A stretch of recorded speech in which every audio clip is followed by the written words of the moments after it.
விசித்ரா பெட்டியை எடுத்துட்டாங்க அப்படின்னு சொல்லிட்டு 2 நாளா ஒரு நியூஸ் பரவிட்டு இருக்கு. இதுவரை பெட்டி யாரும் எடுக்கல.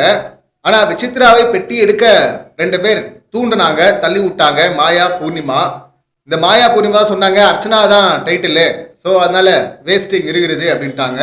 மற்றவங்களுக்கு கைத்தட்டல் வந்தாலே வன்ம மாதாவால தாங்க முடியாது. இதுல வர டைட்டில் அப்படின்னா அவங்க அதெல்லாம் என்ன பண்ணிட்டா, பாட்டு பாடினா என்டர்டைன்மெண்ட்ன்றீங்களா, அதுவா இதுவா அப்படின்னு சொல்லிட்டு அங்க உருட்டினாலும் அது உள்ளுக்குள்ள போயிட்டு வேலை செய்ய ஆரம்பிச்சிருச்சு.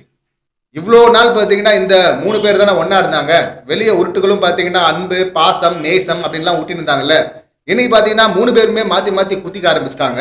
அந்த வன்ம விசித்ரா பார்த்தீங்கன்னா இப்ப இங்கிருந்து அப்படியே இந்த பக்கம் அந்தர் பல்ட்டி அடிச்சு அர்ச்சனா கிட்ட நான் உன்னை ட்ரஸ்ட் பண்றேன், உங்ககிட்ட ஷேர் பண்ற விஷயங்களை மாயா பூர்ணிமாவை நான் ட்ரஸ்ட் பண்ண மாட்டேன், அவங்க மாத்தி மாத்தி டிச் பண்ணிக்கிறாங்க அப்படின்ட்டு இருக்கிறாங்க.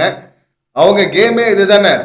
அவங்க 2 பேரும் சேர்ந்து கூட சில பேரை வச்சுக்கிட்டு மவுத் பீஸா அவங்கள தான் டிச் பண்ணிட்டு இருப்பாங்க.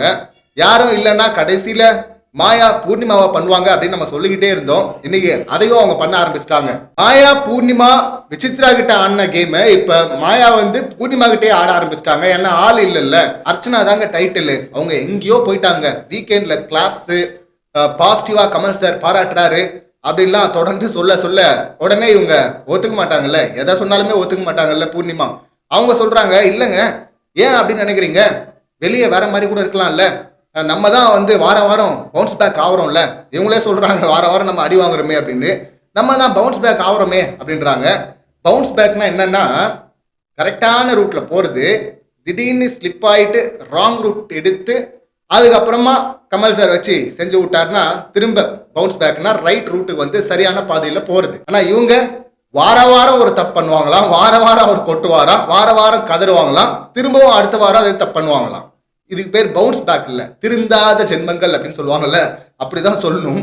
கமல் சாரு, பிக் பாஸ், கண்டஸ்டன்ட் மட்டும் இல்ல, ஆடியன்ஸ், ஏன் பூர்ணிமாவுடைய அம்மாவே சொன்னாலும் அவங்க ஏத்துக்க மாட்டாங்க. அதுதான் அவங்க கேமு. இப்ப அவங்களே கூட யோசிக்க ஆரம்பிச்சிருப்பாங்க. இதுல விசித்ராவுக்கும் ஒரு பங்கு இருக்கு. விசித்ரா பாத்தீங்கன்னா மாயா பூர்ணிமா 2 பேர்கிட்டையும் நிக்சன் எவிக்ஷனுக்கு நீங்க தான் காரணம், அதுலயும் குறிப்பா பூர்ணிமா தான் அப்படின்னு சொல்லிட்டு நேரடியா அந்த காஜி டான்ஸ் அப்படின்னு சொல்ல பட்டும் படாம அவங்க சொல்றாங்க. நீங்க ஏன் அப்படி சொல்றீங்க, கமல் சார் என்ன சொல்லியிருக்காரு தெரியுமா அப்படின்னு சொல்லிட்டு மாயா.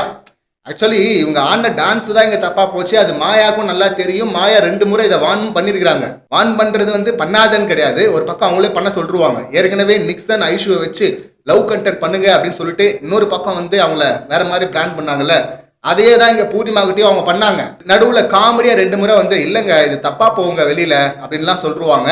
ஆனா மற்ற டைம்ல பாத்தீங்கன்னா இவங்களே பாட்டு பாடுவாங்க, டான்ஸ் ஆடுங்க, இன்னும் நெருக்கமா ஆடுங்க அப்படின்லாம், சூப்பரா இருக்கு அப்படின்லாம் சொல்லி வெளியே தப்பாலாம் போவாதுன்னு உருட்டி மறுபடியும் அவங்கள பண்ண வைப்பாங்க. இதுதான் மாயா, அதை தான் அவங்க பண்ணாங்க. இப்ப தப்பா போயிடுச்சு இல்ல, அதுக்கு மறுபடியும் பூர்ணிமா என்ன விட்டுவாங்க, ஏங்க நான் கூல் சுரேஷ் கிட்ட கூட தாங்க பண்ணேன் அப்படின்வாங்க.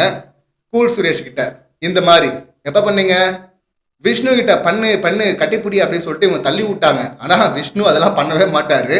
இங்க நிக்சன் அதுக்காகவே காத்துட்டு இருந்தான். இவங்களும் இன்னும் எக்ஸ்ட்ரீமா பண்ணிட்டாங்க. பண்ணிட்டு ஒரே ஏஜ் குரூப் அப்படிங்கிறதுனால இது வேணா தப்பா போகுமா, அப்படிதான் போகுமே தவிர நான் எல்லாரும் கூட தானே பண்ணேன் அப்படின்ட்டு இருக்காங்க. எல்லாரும் கூட எல்லாம் இப்படி பண்ணல. ஏங்க இந்த டான்ஸ்ல இவங்க சொல்றாங்கல்ல யூஸ் பண்ணி தூக்கி போட்டான் விஷ்ணுன்னு, டான்ஸ் அந்த மாரத்தான்ல பாத்தீங்கன்னா அவர் வர்றதுக்கு லேட் ஆயிடுச்சுன்னு விஜய் உள்ள வந்துட்டாரு, மணி உள்ள வந்துட்டாரு அப்படின்னு சொல்லிட்டு கமல் சார் சொல்லி அப்படி சிரிச்சார்ல, அந்த ரியாக்ஷனை வேற ப்ரமோலே போட்டு காட்டினாங்கல்ல. இவர் ஃபீல் பண்ணி பாக்குறது, ஒரு டான்ஸ்ல பேரா இருக்கணும்னு ஆசைப்பட்டு அதையே பண்ண முடியலையே அப்படின்னு சொல்லிட்டு ஃபீல் பண்ற ஒருத்தன், அவன் எதிரில் டாஸ்கே கொடுக்காம இவங்களே டாஸ்கை கிரியேட் பண்றேன்னு சொல்லிட்டு காஜி பாட்டுலாம் எடுத்து போட்டு இந்த காஜி தனங்கள்லாம் அவன் கண்ணெதிரிலே பண்ணிட்டு இருந்தாங்கல்ல. இப்ப சொல்லுங்க யார் யாரை யூஸ் பண்ணது, ஐஷுவை லேசா ஹக் பண்ணிட்டு அதுவும் காமெடியா மற்றவங்களை வெறுப்பேற்றுறதுக்காக ஹக் பண்ண பிரதீப் மேலதான் இவன் ரெட் கார்டே தூக்குனா இந்த காஜி மன்னன். ஆனா இவன் இன்னொருத்தர் லவ் பண்ணிட்டு இருக்கிறாங்க, ட்ராக் ஒன்று ரொம்ப நாளா போயிட்டு இருக்கு அப்படின்னு தெரிஞ்ச பிறகும் அவங்க எதிரில் போயிட்டு இப்படி எல்லாம் பண்றான்ல கொடுக்காத டாஸ்க்கு. ஐஷு நிக்சனை லவ் பண்றேன்னு சொல்ல, அது வேற மாதிரி அங்க போயிட்டு இருந்துச்சு. வெளியே தான் ஆள் இருக்கான்னு சொல்லிட்டு இருந்தாங்க. அப்பவே அந்த நிக்சனுக்கு கோவம் வருமா, பதட்டம் வருமா. ஆனா இங்க பூர்ணிமா விஷ்ணு அப்படி சொல்லிட்டு அந்த ட்ராக் இருக்குன்னு ரெஜிஸ்டர் பண்ணிட்டே இருப்பாங்களாம். நடுவில் இவர் உள்ள பூந்து அக்கா கூட அந்த மாதிரி பாட்டெல்லாம் கொடுக்காத டாஸ்க்கு இவங்க ஒன்று கிரியேட் பண்ணி அந்த காஜித்தனங்கள்லாம் பண்ணுவாங்களாம். இப்ப விஷ்ணுக்கு கோவம் வராதா? வரக்கூடாதா? காஜித்தனத்துக்கு நீங்க வேணா என்ன வேணா பேர் வைக்கலாம், ஆனா மக்கள் பார்த்துட்டு இருக்காங்கல்ல, இது தப்பா போகும்னு சொல்லிட்டு எல்லா கண்டஸ்டன்ட்டுக்குமே தெரியும். பட் இதை வந்து சொன்னா ரிக்ரெசிவ்னு சொல்லிடுவாங்க, பாக்குற பார்வை தப்புன்னு சொல்லிடுவாங்கன்னு பயந்துட்டு அப்ப பேசாம இருந்தாங்க. இப்ப நிக்சன் தம்பியை தூக்கி வெளியே போட்டதும் விசித்ரா வந்து பட்டும் படாம அதை ஓபன் பண்றாங்க. அப்படின்னா நானும் தானே போனோம் அப்படின்னு சொல்லிட்டு மாயா சொல்றாங்க. நீங்க எப்பயோ போயிருக்கணுங்க, எப்பயோ போயிருக்கணும், நீங்க தான் போயிருக்கணும். ஆனா சம்பவ் காப்பாத்தி கூட்டு போயிட்டு இருக்கிறாங்களே. ஒரு பக்கம் விசித்ரா இந்த மாதிரி சொன்னது, இன்னொரு பக்கம் மாயா நேரடியா வந்து ஆமா நீங்க எடுக்கலாம், அது ஒரு நல்ல சாய்ஸ் தான் அப்படின்னு சொல்றது, இது ரெண்டுமே சேர்ந்து பூர்ணிமாவை அந்த பக்கம் தள்ளுன்னு நினைக்கிறேன்.